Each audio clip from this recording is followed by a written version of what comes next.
Welcome back. Today's question is, do you use any Bible software, for example Logos, to support your studies? Do you have any thoughts on how they might help or hinder our study and perception of the written word? For the last decade or so, I've always used BibleWorks.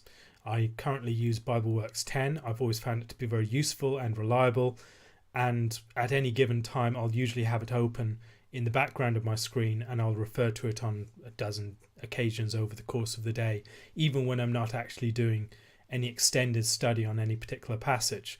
I find it useful for searching for parallel texts, for finding terms, for working out what terms might mean. It's quite helpful for that. I've mostly depended upon it for the searches and for the comparisons between different versions and for looking at the original text along with modern translations. It's useful for that sort of thing, very useful. I've not had sufficient experience with other Bible software. Online, something like net.bible.org I find very useful. When I don't have access to BibleWorks, I'll often use that. I use Bible Hub and also Bible Gateway online. Those are both very useful, just for convenience of swift reference and also occasionally for commentaries. How does this affect and maybe hinder our study of perception of the written word? Well, I think it tends to atomize the text. What Bible software is not usually so good at doing is enabling you to get a grasp of the connections between larger narratives. You can easily study texts and terms and smaller discrete bits of the text, but it's much more difficult to understand the broader narrative sweep, the literary parallels, the literary structures of texts. And so for those sorts of purposes, you just need to know the text itself, whether in English or in the original languages. And if you're relying upon the Bible software to give you that, you won't get it from there. And one of the problems we have is there's always been a danger of relying upon word searches and lexical tools to answer questions that are really questions of context. And this is increasingly something that I've become wary of, that there's a certain type of Bible study that narrows down onto little discrete pieces of data detached from wider context and from a clear grasp of the narrative structure and the broader symbolic world of the text, and people believing that you can solve everything by breaking it down to these small lexical chunks, and that you can work things out by parallels on that sort of level and by working out the meanings of terms in that sort of way. And particularly in the context of the gender debates, this has left us in a situation where so many of our debates hinge upon words, just single words within isolated verses. And I think the fact that that has occurred is in no small part a result of the way that we read the text and engage with the text. The more that we depend upon isolated verses and proof texts, the more that we'll argue about these verses in detachment from the broader scope of biblical teaching.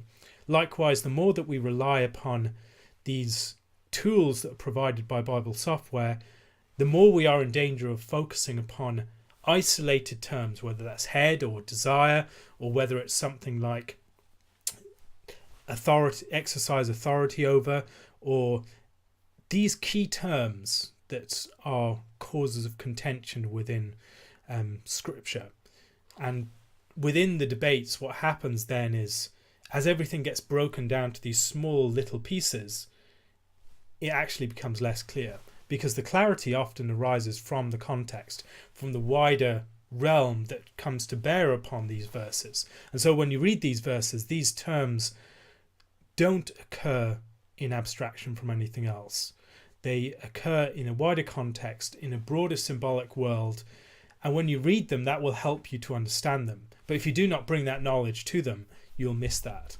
And so without a clear knowledge of the broader narrative and of contexts, which is something that Bible software is not very good at giving you, you will struggle to understand a lot of things within the text, and you'll be more tempted to break things down to smaller and smaller units. And those units actually can often come at the expense of illumination. Now, the way that we engage with the Bible has changed significantly over the years. There was a recent piece that I read that I thought was very good at expressing this change, talking about the movement in the Middle Ages from what they called the vocodex to the co-index. And the vocodex is the book that's designed to be read aloud. And until the developments of Irish monks became mainstream, and this was around the 10th century or so, Paul Sanger has a book on this called Spaces Between Words. Before that point, you didn't even have spaces between the words in these texts. What you'd do is you'd have to practice the text in many ways like you'd practice a musical piece for performance, because the text was designed not to be read swiftly. You didn't have that many texts. The library of, just to give a sense of this, the library of Bede at Jarrow was just a few hundred years before the year 1400. It was bigger than either the Library of Cambridge or Oxford in 1400, and it only had 200 volumes. So people weren't using a lot of books, and so why would you need to read these books swiftly? Also, these books were designed for the most part not to be read swiftly, but to be things that you meditate on, that you chew over, that you hear, that you take in and that you reflect upon. And as you chew and ruminate over these texts, you begin to notice patterns and details that are hidden within them. You begin to notice broader structures, and you begin to notice just how dense these texts are. That even seemingly simple narratives have deep structures and mysteries within them. And that's something that you find within the Bible all the time. But we're taught to read quickly, we're taught to read swiftly, and we're also taught to read primarily with our eyes rather than with our ears. And one of the things that the eye does, it can break up a text in a way that the ear does not break up the text to the same extent as the eye breaks up the text. The eye can spatialize the text and divide it into key units, whereas the ear experiences the text more as a passage through time that it follows and it has to be attentive to. And so there's a certain sort of hearing that has been displaced, as the vocodex was replaced by the co-index. And the co-index is a book that's primarily written for silent reading. And it's written for study, and as such, it has all these navigational tools and markers, whether it's cross-references or indices or glossaries or diagrams, or whether it's something like chapters and verses. All of these things are designed for the text to be encountered as an object of study by the eye rather than by hearing by the ear. Now, the text heard by the ear is generally heard in community. It's not an act of private reading, it's an act of communal engagement. It's also something that the unity of the heard word is found in the lectionary or the liturgy of the church. When we talk about the unity of Scripture, Scripture was not one book in the past. Scripture, there wasn't this pandect that contained all of the books of the Bible as one. There were a few of these texts early on, but they were very rare. For the most part, you just had separate scrolls or separate codices. And these separate books were encountered as a unity within the life of the worship of the church. So the binding of the Bible is primarily the worship of the church. And that, incidentally, can help us to think a bit better about questions of canonicity. But I'll leave that to one side for now. When we're thinking about the vehicle of the text, then, the vehicle of the text is not primarily the book and the binding, although that is part of it, but it's primarily the church. It's the realm where the text is performed, when it's read aloud, the community of its hearing, and the community of its production, because these books were generally produced by the church, not by secular scriptoria, as they later came to be produced.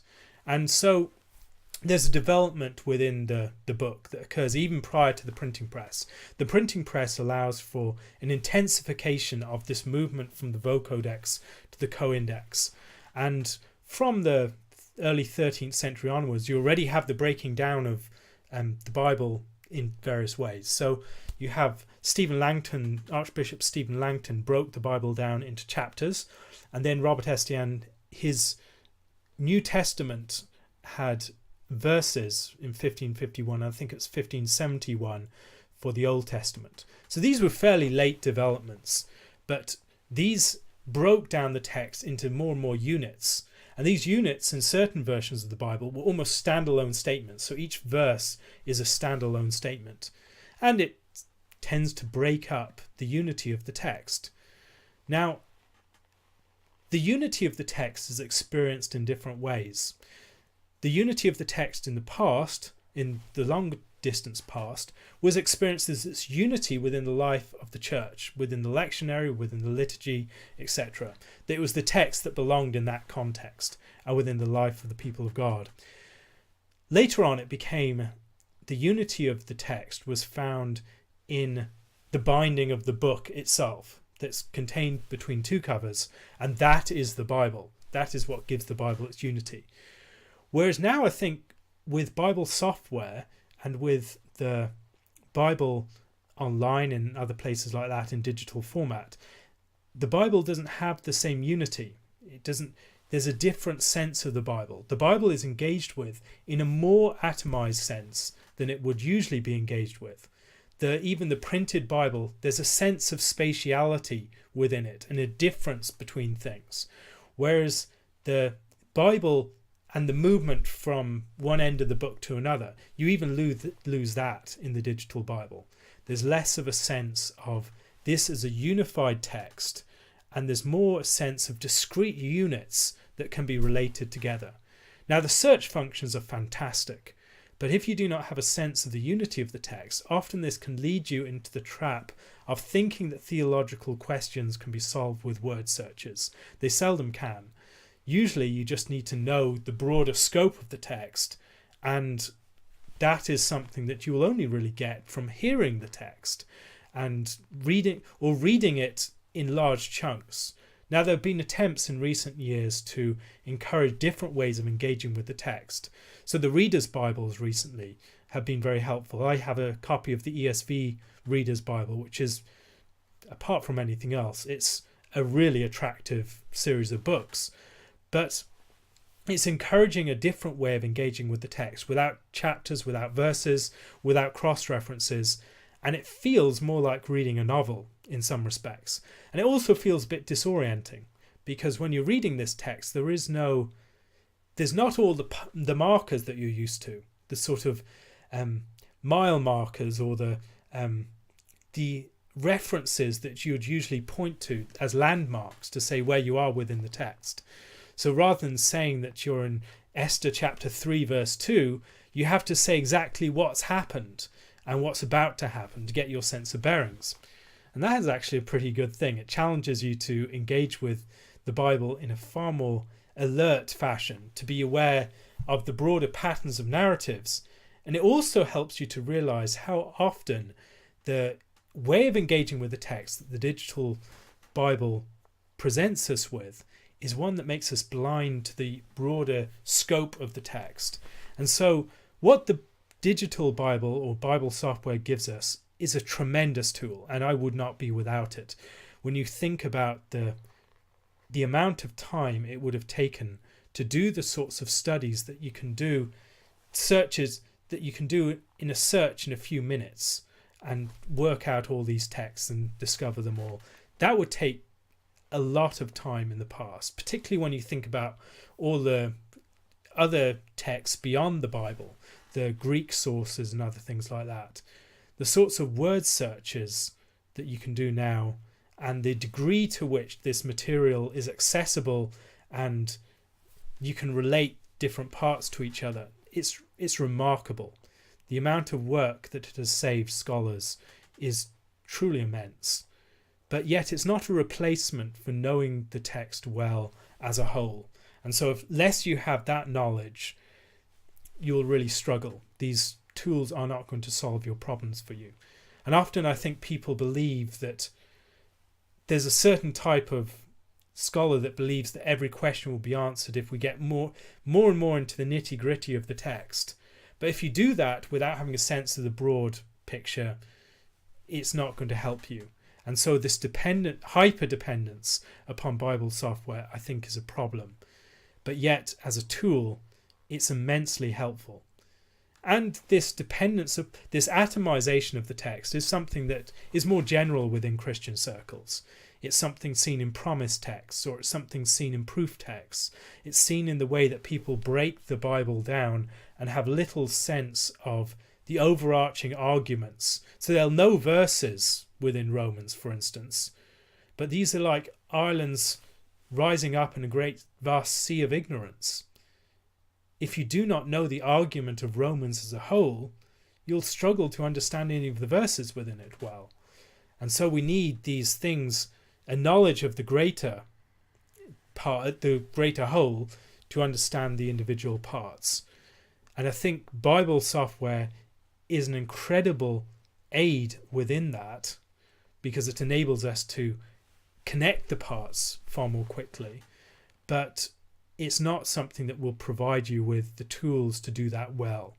It's like the internet more generally. The internet is very good for the search tools that it provides, but for the person who's not gained a greater sense of the scope of a discipline and the way things work out and relate to each other from other sources, from reading whole books and from listening to things and from attending to reality, if they lack that, they'll go on the internet, and the ability to get atomized data very quickly, to bring it up, they'll have little sense of the context, and they'll have a great danger of falling into all sorts of traps and in their ignorance. Because even in the past, when you could detach something from its wider body of knowledge, for instance, going into a library and picking up a book and opening up a page on a book and looking at a piece of information, the very act of having to walk through the library to the book that you want, locate it on the shelf, and recognize that all these books are related to a single subject, all the books around it are related broadly to a single area of research, and that's embedded within a broader context of research. And then you open up that book and it's a broader argument, and the information that you find on the page is part of that broader argument, which is in conversation with the books around it. When we just search for something online in Google Books or something like that, we lose a sense of just how embedded these little bits of information, these little bits of knowledge and truth are within a broader context. And so I think Bible software falls into that more general area of danger. If it's used responsibly, it can be a remarkable tool, and I highly recommend it. If you're not using good Bible software, I would recommend start off with something like net.bible.org. Just as a very beginner, that's something that's useful, and then maybe advance to something a bit more technical. But for your primary engagement with the Bible, I would recommend just reading it as a whole, ideally listening to it. That's one of my preferred ways of engaging with the Bible, just listening to vast chunks of the Bible, listen to a book in one go. And it gives you a greater sense of the whole, and then you start to study the details, and the details do make more sense when you've got a sense of the bigger picture in which they fit. I hope this helps. If you have any further questions, please leave them on my Curious Cat account. If you have found these videos helpful, please tell your friends and others, and maybe even your enemies too.